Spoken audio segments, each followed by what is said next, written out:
High friends welcome back to my channel. आमार आजकेर recipe hello mix डाल। खूबी कम समयेर मध्य ये डालटा तैरी हो जाए और खेते खूबी सुस्वादु हय। चलुन देखे निई ये डालेर रेसिपिटा किभाबे बानाबो। सबथेके प्रथमे एखाने आमि एकटा बाटिते मिक्स डाल निये नियेछि। एखाने सब रकमेर डाल मेशानो आछे। जे कोनो ग्रसारि शपे आपनारा ये डालटा पेये जाबेन। आमि एखाने 4 हातार मतन मिक्स डाल निये नियेछि। एबार এই ডালটাকে ভালোভাবে ধুয়ে নেব।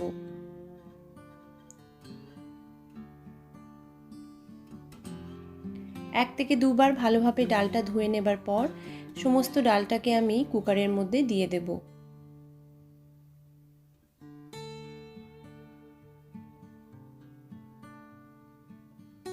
এবার এর মধ্যে পরিমাণ মতন জল দিয়ে দেব। আমি এখানে 1.5 গ্লাসের মতন জল ব্যবহার করেছি। জলটা অ্যাড করার পর এবার এর মধ্যে দিয়ে দেব কুচিয়ে রাখা রসুন আর আদা।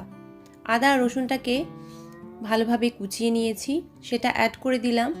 আধখানা পেঁয়াজ এখানে কুচিয়ে নিয়েছি, সেটাকেও অ্যাড করে দিলাম। একটা কাঁচা লঙ্কা ফাটিয়ে এর মধ্যে দিয়ে দেব। আর এখানে আমি একটা ছোট সাইজের টমেটো নিয়ে নিয়েছি, সেটাও দিয়ে দিলাম। আর কিছুটা ধনেপাতা অ্যাড করে দিলাম।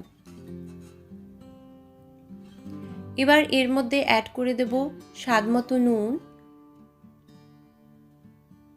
দিয়ে দেব এখানে 1 টিস্পুনের মতন হলুদের গুঁড়ো,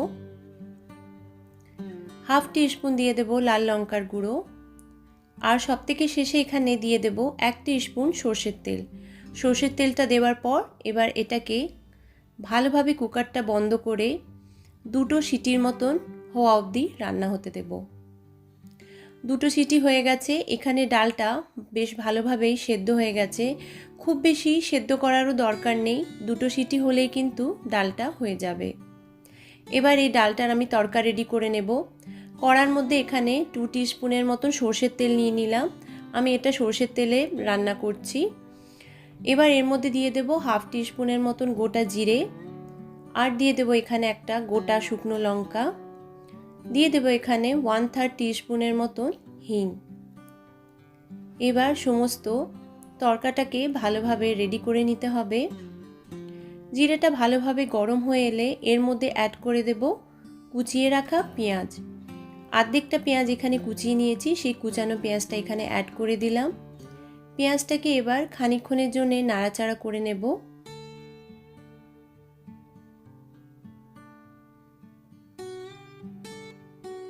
এবার এই সময় অ্যাড করে দেব কুচিয়ে রাখা রসুন। এবার এই পেঁয়াজ আর রসুনটাকে ভালোভাবে লাল হওয়া পর্যন্ত ভেজে নিতে হবে।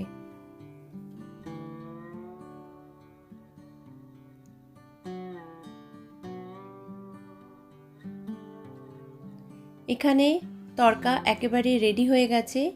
এর মধ্যে অ্যাড করে দেব সেদ্ধ করে রাখা ডাল।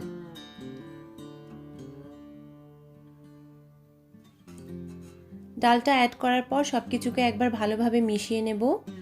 এবার এই ডালটাকে ফুটতে দেব। 2 থেকে 3 মিনিট ডালটা ভালোভাবে ফুটে গেলে সবথেকে শেষে অ্যাড করে দেব এর মধ্যে কুচিয়ে রাখা ধনেপাতা। সিম্পল মিক্স ডাল একেবারে রেডি হয়ে গেছে। যে কোনো রুটি, তরকারি অথবা ভাতের সাথেও এইটাকে সার্ভ করতে পারেন। খেতে খুবই সুস্বাদু হয় আর খুব কম সময়ের মধ্যে এই ডালটা তৈরি হয়ে যায়। আমার যদি এই ডালের রেসিপিটা আপনাদের ভালো লেগে থাকে তাহলে অবশ্যই আমার চ্যানেলটাকে সাবস্ক্রাইব করবেন। Thank you for watching my video.